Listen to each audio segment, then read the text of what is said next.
Hello everyone, today is still the US horror series, the Amityville Horror. George lives in a 40-foot house with his wife and 3 children. So George found a second-hand house through an agency. It's a big house, it's a great environment. And the decoration inside the house is also very grand. George and his wife took a quick look. But when they asked about the price, the agent said that the homeowner was in a hurry to sell it for $50,000. George knew this house was definitely not for this price. So he asked the intermediary why. The agent also told him truthfully that someone died in this house a year ago.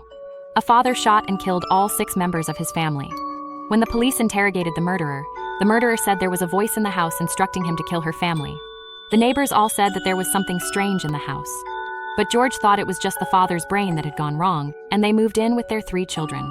It's nighttime. To celebrate Kathy's move into her new home, she immediately started a husband and wife affair with George, but they were in the middle of it. George saw a figure in the mirror. Looks like a girl who was hanged.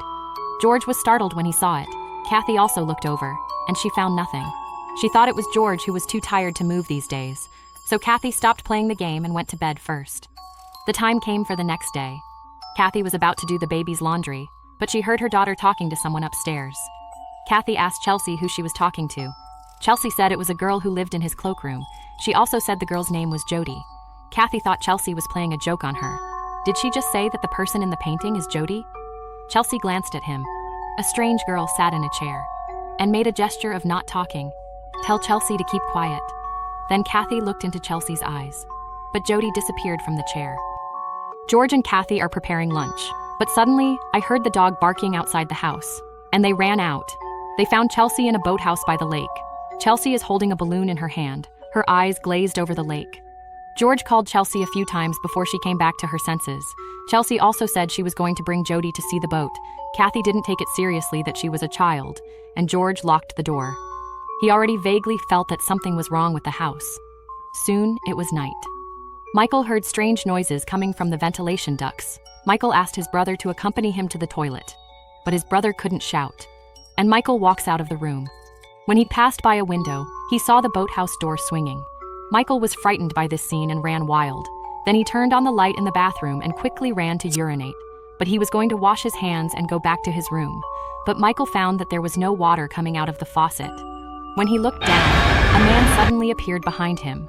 Michael was so scared that he ran back to the room and hid under the covers. At the same time, the windows of the house opened automatically. All the stools began to move strangely. The sleeping George was awakened by the sound. He quickly got up and went to Michael's room to check, and he finds a guy with a gun that blows his head. It turned out to be just At this time, George saw the side window open. When he walks over to close it, he noticed a balloon floating out of the boathouse below. George immediately thought of Chelsea. Then he galloped down. The dog next to him also started barking non-stop. But George went into the boathouse and didn't see his daughter. Then he jumped into the lake. But after he searched around, he still hasn't seen Chelsea. George had to swim up. He looked up and saw a man in Chelsea's room. George was shocked. Then the man blinked and teleported behind Chelsea. George sensed something was wrong. But when he ran up and opened the door, he found Chelsea asleep. Then he went into the cloakroom to have a look. And when George turned on the light, the girl appeared on the roof just now. But her body was grabbed by another ghost's hand. Her mouth was also covered and she couldn't speak. George took a doll from the house and put it next to Chelsea. It's time for morning. George found the dog digging in the basement. He noticed that there seemed to be a passage on the other side of the baffle. Kathy came in and asked George why he hadn't slept in his room last night. George said there was a lot of noise in the room, only the basement was barely quiet. At this time, George took out the key to the boathouse. He said he found it in Billy's room. He also said that what happened that night was also related to Billy. Kathy said that he had been under a lot of stress recently, so she invited him out to dance and relax. Kathy even hired a nanny to take care of the children. Then she planned to take the nanny to familiarize herself with the house. But the nanny said she had worked here before, and George and his wife went out on a date. The nanny told Billy that people had died in the house, and 2 of the boys who were shot died in the room where Billy now lives. Billy was shocked when he heard the news, because George had not told them about the house. Then the nanny went to Chelsea's room. He said that Jody died in this room. The police found her body in the cloakroom. Then Chelsea suddenly said to the nanny, Chelsea says Jody hates babysitters. But the nanny looked disdainful when she heard it. She also said that she herself would not care for the eyes of the dead. Then Billy said defiantly, He asked the nanny if she dared to go to the cloakroom. And the nanny, in order not to lose face in front of the children, she opened the door and walked in. Just as the nanny bent over to pick up the doll, the cloakroom door slammed shut. The nanny thought it was a child's prank. She told them to open the door quickly, but Billy said he didn't close the door, and the door was unlocked. Why can't it be opened? Just then, the lights in the house suddenly flickered. It was accompanied by tomato juice. The nanny inside also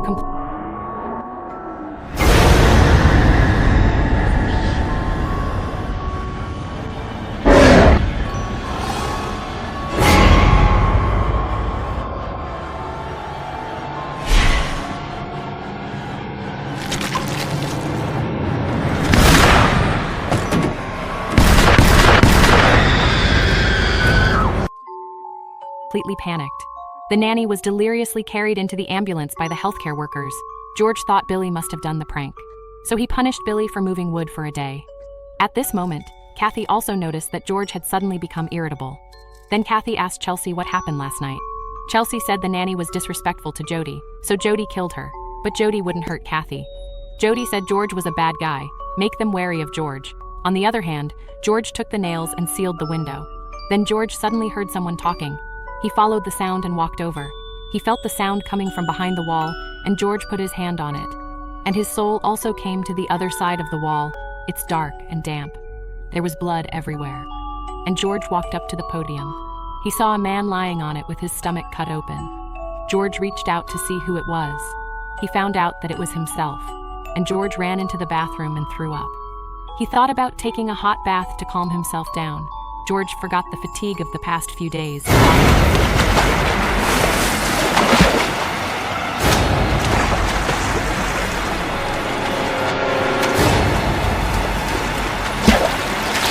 Into the bathtub. After this incident, George moved into the basement and couldn't come out. The only thing he did was torture his son Billy. He had Billy put his hands around the wood. Then he slapped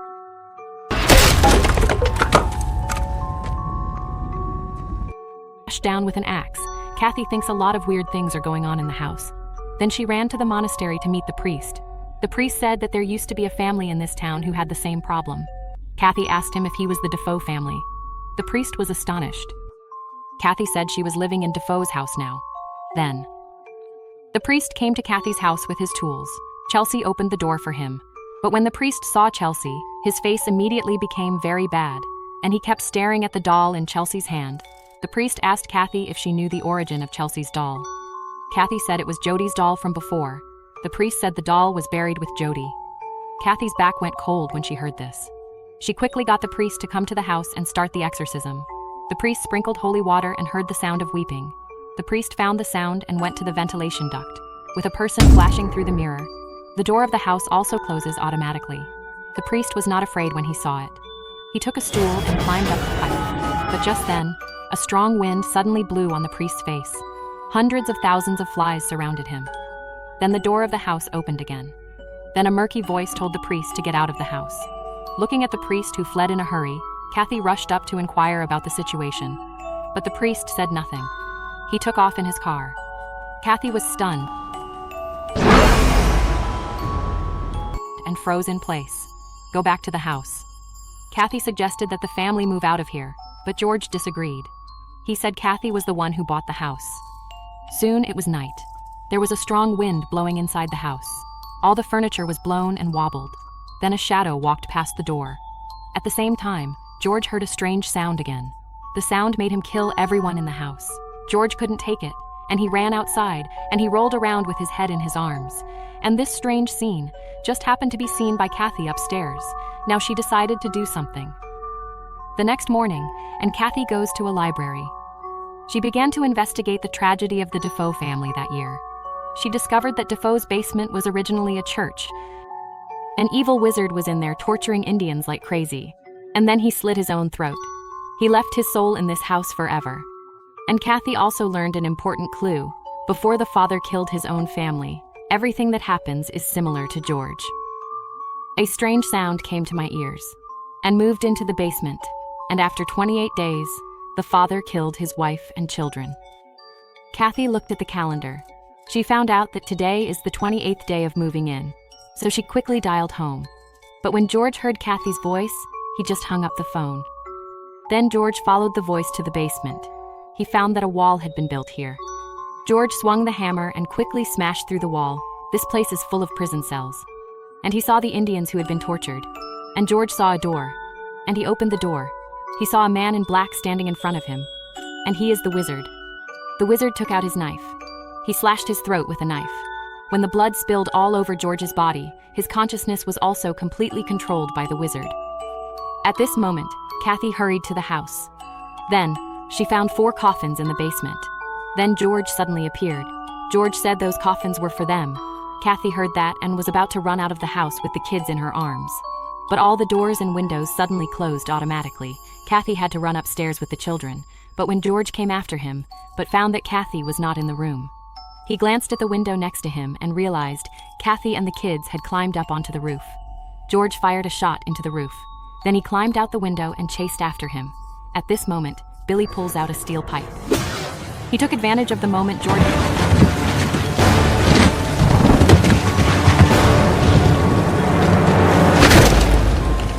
climbed up and smashed it with a stick. George quickly opened his eyes.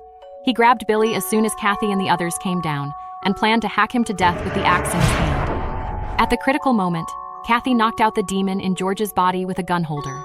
Then George shouted for Kathy to kill himself. Otherwise, they will all die here. But Kathy couldn't do it at all. After she hit George again with the butt of her gun, so they tied him up with ropes. And he dragged George into the boathouse.